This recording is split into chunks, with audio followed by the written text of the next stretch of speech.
இந்த படத்துல கிடைக்கக்கூடிய அந்த தியேட்டர் எக்ஸ்பீரியன்ஸ் வந்து எக்ஸ்பிரஸே பண்ண முடியாது. அதை எக்ஸ்பீரியன்ஸ் பண்ணா மட்டும்தான் ஃபீல் பண்ண முடியும்.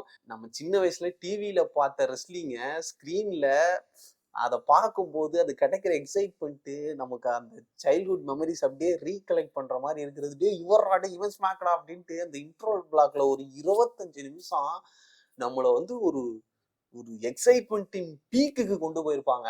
படம் முழுக்க செம எனர்ஜி, ஒரு செம எனர்ஜியான படம். எங்கேயுமே அப்படியே லேக் தொங்கவே தொங்காது. அப்படியே ஒரே ஸ்ட்ரெச்சில் அடிச்சு போய்கிட்டே இருக்கும் படம். நம்மளுக்கும் அதே எனர்ஜி வேணும். ஏன்னா அந்த எனர்ஜியோட போனா மட்டும்தான். ஏன்னா சீக்கிரமா நம்மளை ட்ரெயின் பண்ணி விட்டுருவாங்க. இன்ட்ரோல் போய் திருப்பி நம்ம ரீஃபில் பண்ணிட்டு வந்து உட்காரணும். நிறைய மொமெண்ட்ஸை வந்து படத்துக்குள்ள வச்சு நம்மளை வந்து தேட்டர்ல வந்து அப்படியே குதிக்க வைக்கிறாங்க. விசில் அடிச்சு கத்தி தொண்டையெல்லாம் கிழிஞ்சு போயிடும். அதே நேரத்தில் இது வந்து WWE ஃபேன்ஸுக்கு பயங்கரமா கனெக்ட் ஆனாலும் WWE பார்க்காதவங்க, அதை பத்தி நாலேஜே இல்லாதவங்களுக்கும் இந்த படம் வந்து பயங்கரமா என்டர்டெயின் பண்ணும். சிம்பிளா சொல்லணும்னா WWE ஃபேன்ஸு, நான் ஃபேன்ஸு இவங்க 2 பேருக்குமே படம் பார்க்கும்போது ஒரே ஒரு விஷயம் தான் தோணும், எந்தடா இது அப்படின்னு. ஆனா மாடுலேஷன் வைஸ் வேரி ஆகும். WWE ஃபேன்ஸா இருந்தாங்கன்னா எந்தடா இது அப்படின்ற ஒரு மாடுலேஷன்ல இருப்பாங்க.